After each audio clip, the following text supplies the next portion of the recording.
Morning, guys.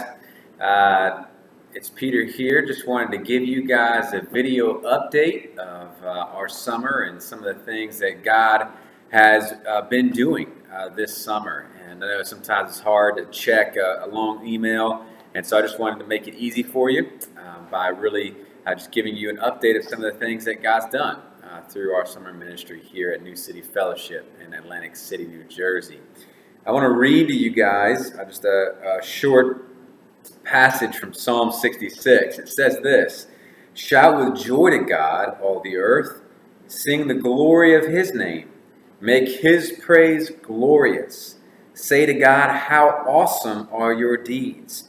So great is your power that your enemies cringe before you. All the earth bows down to you. They sing praise to you. They sing praise to your name." And so I just want to brag on God and some of the things that he's been doing this summer. This summer we had our first full-time summer here with New City Fellowship in Atlantic City. And during the summer months, it's urban ministry teams time. And so we had 7 full weeks of urban ministry teams here in Atlantic City. These are 1-week missionary teams that come from all over the East Coast pretty much, and they come for a week mission trip here from their church. Many of them are youth teams, and you'll see behind me on this board right here just some of the places that some of the teams have come from and some of the testimonies that they have. But churches come 1 week at a time. We've had about 12 churches here with us 1 week at a time. Let me share with you just some of the things that we've been doing. We had 4 community cookouts and fun days where we opened up the church property to have a cookout for the immediate and surrounding neighborhood, kind of where we can meet and greet and get to know people in the community, build some friendships and relationships. We also had a couple of yard sales where we were able to sell some things on the cheap for our folks here in the city. We had 4 Bible Club locations this summer. We had Busby, Back Maryland, Brigantine Homes, and Carver Hall. And these are 4 of our project areas here in Atlantic City. And we kind of did skits and crafts and gospel presentations and games and singing and all those kinds of things. We did those for an hour each night. And it was a great time being able to share the gospel with our kids of our city. Overall, we probably had about 2 or 3 dozen new folks from the neighborhood come onto the church property, which is big. We're trying to get our name out there so that Christ can build his church here using New City Fellowship. And so it was great. We had lots of moms and their kids. A few dads come for these community cookouts, which was great.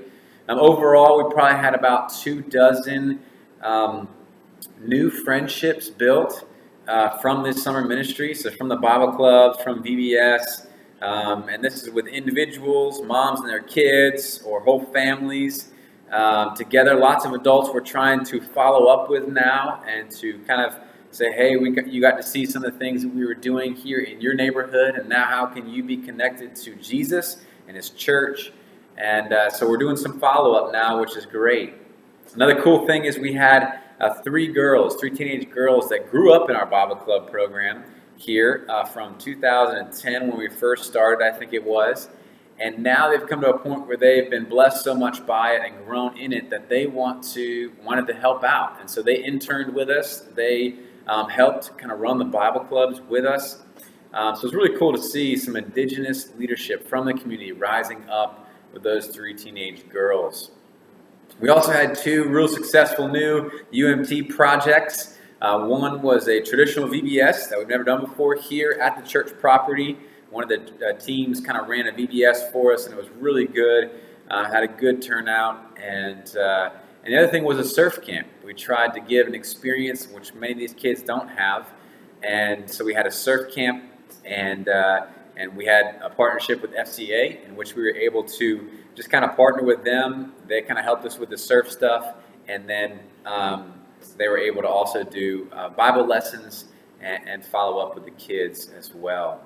You know, we had a lot of things go on this summer. We had visitors coming into church, hopefully a few regular visitors that will kind of come throughout the fall. We had a lot of work projects, whether it was helping out with a person in need in their house, whether it's doing a demo project or a kitchen update, or just even painting a deck for someone that one of our families from church met at school. We just did a lot of things which we would say that we were able to spread the gospel in word and in deed, and we were able to be not just hearers of the word, but doers also, as we've been studying the book of James this summer here with our core group and with our team. And so we really prayed that a lot of these churches that came, all these churches, that they were able to be trained and exposed to a variety of ministry contexts, and they would take those biblical principles home of mercy and justice and God's heart for racial reconciliation through the gospel, and they could go and apply that back where they are in their city, in their town, in their church. And one of the last couple of things I want to mention as far as testimonies, bragging on God and the marvelous deeds that He did amidst us this summer, was just some of the people that we got to minister to. We got to minister to some people in crisis, some real crises. And one of the young moms that we met throughout the Bible clubs, she was going through a decision on whether or not to abort her child. And some of our wives, as well as me and some others, were able to come alongside of this lady and counsel her and walk with her through this hard decision and time. And that was a real difficult situation for us. But we were able to speak the truth in love and try to help her with that decision in a way that honored God. Another one was a young couple that I'd met through basketball, and they had a stillborn where the baby died, and it was premature birth. And he called me up and said, "Look, man, I don't have really any friends here, or very few. Can you come to the hospital?" And I was able to just be with them, minister to them, be a ministry of presence in the name of Jesus. And so that was really cool to be able to do that. Another one was a death in the family of one of the kids that came to Bible Club. Her father was involved, we think, in a crime in which he ended up dying in the midst of. And we were able to minister to this young child and their family in the midst of crisis. Lastly, on a real positive note, it seems that two teenage girls that came here on the urban ministry teams may become Christians through this trip this summer. And so you see all the great work that God has done this summer through these 7 weeks or so. And we just wanted to update you on that. This is what you're supporting. This is what you're praying for. This is what you are investing in. And through your prayers and through your finances and through your friendship and through so many other ways. And so we want to thank you for partnering with us this summer here, partnering with the X and New City Fellowship of Atlantic City to spread the love of Jesus, the gospel of Jesus Christ to Atlantic City and beyond, and to help build this church plant here. And so we just want to thank you guys, and also just continue to pray for you. Please send us your prayer requests. We'd love to kind of get those things and pray for you guys by name and by detail. And we love you and thankful for you. And we'll talk to you later. Bye.